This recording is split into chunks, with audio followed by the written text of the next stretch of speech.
शास्त्रों में काल शुद्धि का वर्णन आता है। पूर्णिमा के दिन, अमावस के दिन, चतुर्दशी के दिन, अष्टमी के दिन कुछ जो सिद्धांत सूत्र होते हैं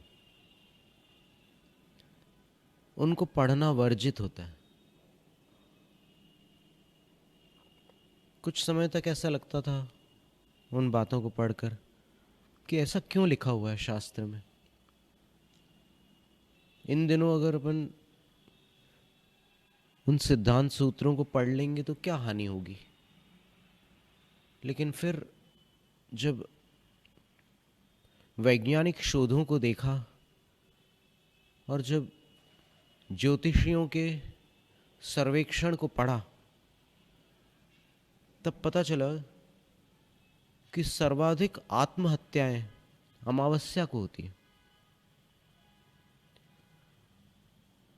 और सर्वाधिक खून और बालकों का जन्म पूनम को होता है।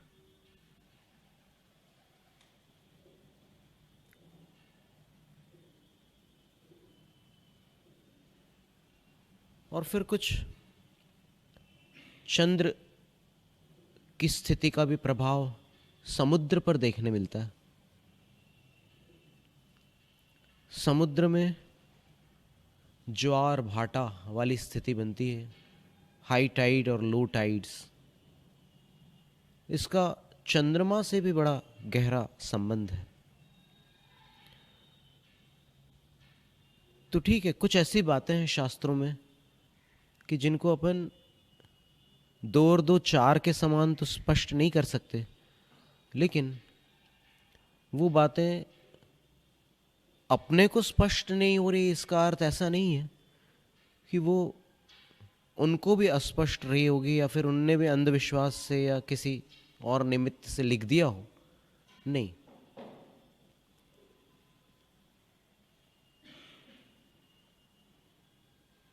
सत्य का वर्णन करने वाले शास्त्रों के जो लेखक थे वो संकल्पित साधु थे।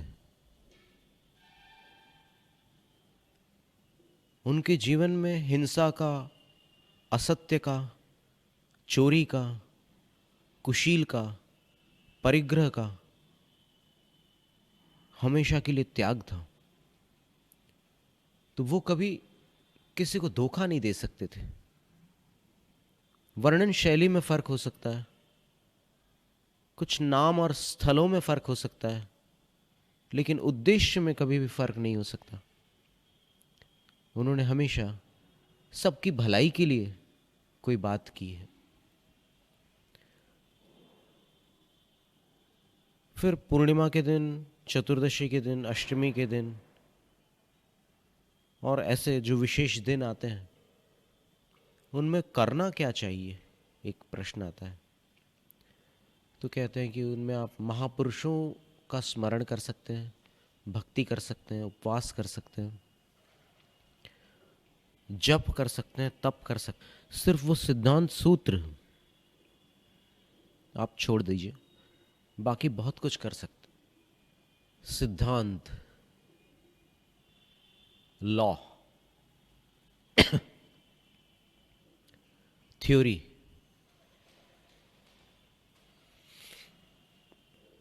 कुछ यूनिवर्सल लॉज हैं, मैथमेटिकल भी है, सार्वभौमिक नियम है, गणितीय है।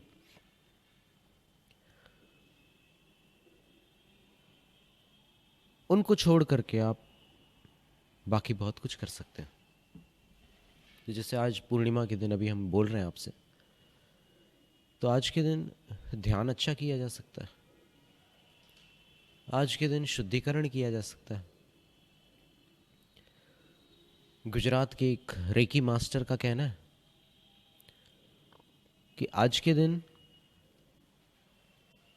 ऊर्जा प्रवाहित करने वाली यदि कोई दीक्षा होती है उसको लेना विशेष प्रभावशाली होता है। पूर्णिमा को जिसकी रेकी दीक्षा आदि होती है, उसमें कुछ विशेष प्रभाव होता है। और वैसे तो पहले ये सब बातें आती नहीं थी समझ में। कभी कोई किसी भी अवस्था में रेकी दीक्षा ले लेते थे, लेकिन बाद में जैसे जैसे समय निकला तो पता चला कि उस समय लेने वालों की जो प्रगति थी वो अलग थी, और जिन्होंने सही समय पर लिया उनकी प्रगति अलग थी। काल के बारे में हम थोड़ी सी बात आपके सामने रखना चाहेंगे।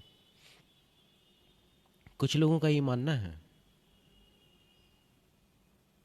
कि ग्रहों का असर परिग्रह वालों पर होता है। सुनने में ये शब्द बड़े सुंदर लगते हैं, पर परिग्रह छोड़ने के बाद भी यदि उसने अपनी साधना द्वारा अपनी शक्ति को ग्रह बल से उन्नत नहीं किया है, तो उसके जीवन में भी बहुत सारे ऐसे प्रभाव देखने में आ सकते हैं और आते भी हैं। जैसे शास्त्रों में ऐसा उल्लेख है, सर्वोपयोगी श्लोक संग्रह में, दीक्षा किन नक्षत्रों में दी जाए और कब देने से क्या लाभ होता है, क्या हानि होती है, इन सब बातों का वर्णन है। ज्योतिष शास्त्र बेईमानों के कारण बदनाम है। हकीकत में वो एक विद्या है और गणितीय विद्या है, और गणित कभी झूठ नहीं बोलता। आरा के पंडित नेमीचंद शास्त्री थे, ज्योतिषाचार्य। उन्होंने भारतीय ज्योतिष नाम की एक पुस्तक लिखी जो भारतीय ज्ञानपीठ से प्रकाशित हुई। एक बार डॉक्टर सर्वपल्ली राधाकृष्णन, जो भारत के महामहिम पूर्व राष्ट्रपति रहे हैं, उनको अपने परिवार के संबंध में कोई समाधान निकालना था। तो अब ज्योतिष की बात जब निकली तो फिर संयोग से पंडित नेमीचंद शास्त्री जी का वहां से समागम हुआ, और नेमीचंद जी ने जिस गणित से भविष्यवाणी की, उन्होंने एक विद्वान से भविष्यवाणी नहीं करवाई, एक और विद्वान भी वहां पर बुलाए गए थे। उन्होंने भी अपने हिसाब से जो बताना था सो बताया, और दोनों को पता था कि ये राष्ट्रपति है। इसका अर्थ यह है कि दोनों में से किसी ने भी कोई कसर नहीं रखी होगी अपनी विद्या का प्रयोग करने में। लेकिन नेमीचंद्र जी की बात सच निकली, और आज जैन ज्योतिष को जानने वाले एक भट्टारक जी थे, यश कीर्ति जिनका नाम था। वो अपनी विद्या किसी को दे गए, और उनसे हमारी मुलाकात हुई। सूरत में आहुरा नगर में थे हम, उनकी बेटी वहीं सूरत में थी। तो उन्होंने बहुत सारी बातें कही, और हमें लगा कि ठीक है, सभी ज्योतिष तो कुछ ना कुछ बोलते ही हैं, कोई चुप तो रहता नहीं। लेकिन क्या पता किसकी बात कितनी सही है, कई बार गलत भी निकलती है कई बातें। लेकिन उनने तारीख बताई थी कि इस तारीख को आपका अपने गुरु से मिलना होगा। और हमने तो अपने मन में ये सोचकर कि ये असंभव बात, हम कहाँ यहाँ गुजरात में बैठे हुए हैं और वो कहाँ पर हैं, कैसे संभव है? किसी हालत में संभव नहीं थी वो बात। पर ठीक 30 अप्रैल को जब हमारा मिलन हुआ, तब हमें उनकी बात याद आई कि उनने तारीख दी थी हमें, और ठीक उसी समय हमारा मिलन हुआ। तब लगा कि गणित झूठा नहीं हो सकता। बाकी कहीं भी कुछ गुंजाइश हो सकती है, लेकिन गणित में कोई भी ऐसी कपट वाली स्थिति नहीं बन सकती। और उससे फिर लगा कि जो ग्रहों का गणित है, इस गणित को विवेचन करने वाले, या तो अध्यात्म शैली से बोलने वाले, या फिर कर्म सिद्धांत की अपेक्षा से बात करने वाले अपने नयों को पकड़कर इनकी तौहीन ही कर सकते हैं कि अरे शनि वनि क्या कर सकता है, सब अपने कर्मों से होता है, पुण्य पाप क्या करेंगे। अगर तुम शनि को करने वाला मान लोगे तो पुण्य पाप से क्या होगा। ठीक है, शांति रखो, बहुत ज़्यादा तेज़ी लाने की ज़रूरत नहीं है। अभी ज्ञान का इतना विशाल समुद्र है कि यहाँ पर अपनी गिनती एक बूंद के बराबर भी नहीं है। तो ये जो भाषा है उसको थोड़ी सी नरमाई देने की ज़रूरत है। अभिमान की भाषा बोलना ज्ञानी को शोभा नहीं देता, क्योंकि ज्ञानी कभी मानी नहीं होता और मानी कभी ज्ञानी नहीं होता। शनि, मंगल, बुध, गुरु, शुक्र, सूर्य, चंद्र, फिर ऐसा भी तर्क करते हैं कि सूर्य और चंद्र तो इंद्र और प्रतींद्र है, ग्रह है ही नहीं।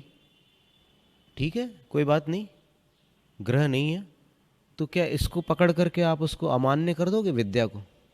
और चलो आपके ही बारे में कुछ गणित जोड़ करके गिना दें कि 3 साल बाद आपके जीवन में क्या होने वाला है, तो आप उसको मानोगे कि नहीं मानोगे।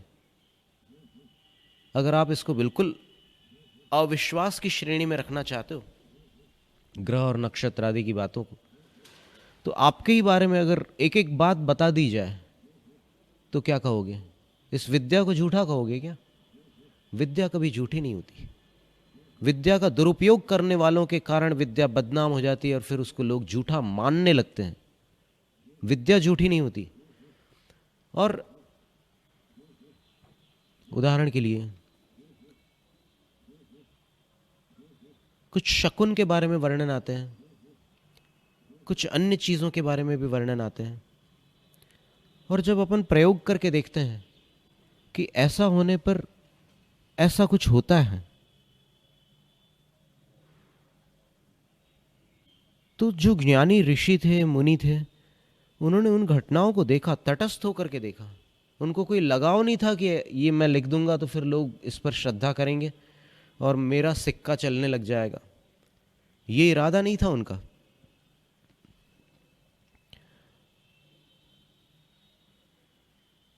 उन्होंने देखा कि पाप उदय में आने से पहले कम से कम 2 बार इशारा करता है, 2 बार संकेत देता है। कोई भी दुर्घटना होती है उसके पहले कम से कम 2 बार आपको उसके संकेत मिलते हैं। और अगर उसके बावजूद अपन सावधान नहीं होते, वो कर्म आ रहा है उदय में, उसके संकेत मिल रहे हैं, आप अगर संभल जाओगे तो बड़ा एक्सीडेंट नहीं होगा। छोटी मोटी खरोंचें आ सकती है लेकिन बड़ा भारी एक्सीडेंट नहीं होगा। तो इन सब बातों को बारीकी से देखने पर पता चलता है कि फिर एक बात और निकली थी कि मान लो ये पता चला कि अपनी पत्रिका में मंगल की स्थिति खराब है, तो कुछ लोग बोलते हैं कि वासुपूज्य भगवान की पूजा कर लो, आराधना कर लो, ठीक हो जाएगा। राहु की स्थिति खराब है तो फिर नेमिनाथ भगवान की कर लो, बुध की खराब है तो मल्लीनाथ भगवान या शांतिनाथ भगवान की कर लो, चंद्र की स्थिति खराब है तो फिर चंद्रप्रभ भगवान की कर लो। तो ये सब बातें करते हैं लोग। क्या कोई तीर्थंकर किसी दूसरे तीर्थंकर से छोटे या बड़े होते हैं? क्या सबके गुण भिन्न होते हैं या एक जैसे होते हैं? सभी अरिहंतों के 46 गुण होते हैं, सब जानते हैं, होते हैं। जैन परंपरा की अपेक्षा से बात कर रहे हैं, लेकिन फिर भी एक की आराधना से ये ग्रह ठीक हो जाता है, उनकी आराधना से वो ग्रह ठीक हो जाता है। ग्रह करता ही क्या है?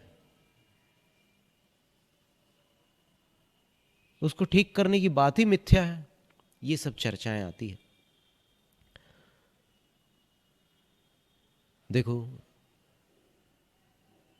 कहने वाले की भावना और उसके अभिप्राय को समझकर अर्थ निकाला जाएगा तो फिर ये बातों को काटने की और हार जीत वाली बात अपने अंदर पैदा नहीं होगी। कभी कभी ऐसा लगता है ना कि मैं उसकी बात काट दूंगा तो मैं जीत होगी, मेरी जीत हो जाएगी। तो ये भावना ज्ञान के क्षेत्र में व्यर्थ है, क्योंकि ये कोई जुए का खेल नहीं है कि यहाँ पासा फेंको और जीत जाओ और फिर पैसे लूट करके आ जाओ। ऐसा नहीं है।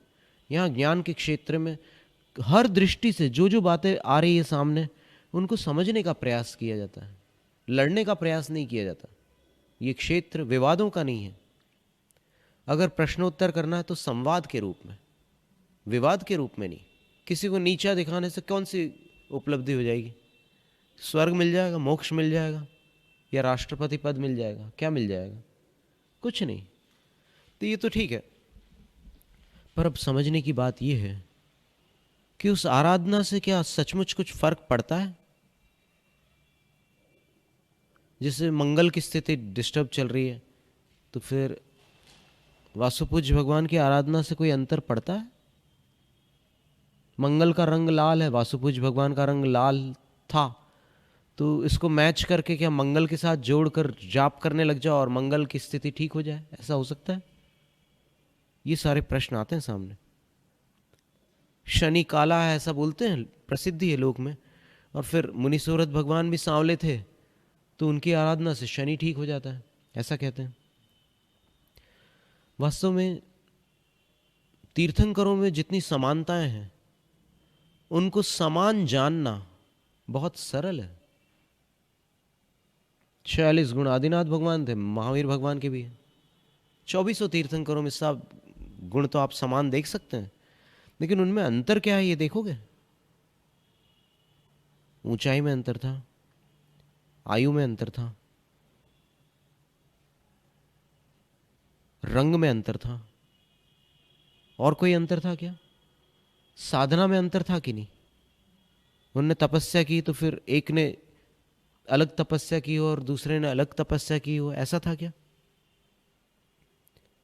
था। अनुभूतियों में भी बड़ा अंतर था,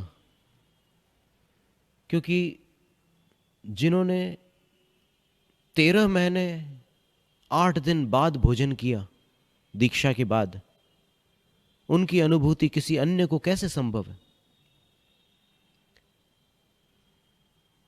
और जिन्होंने 2 दिन बाद भोजन किया, उनकी अनुभूति उनको कैसे संभव है?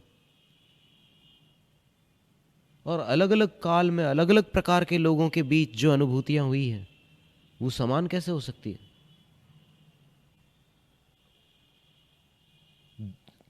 तीर्थंकरों की प्रकृतियों में भी बहुत अंतर रहता है।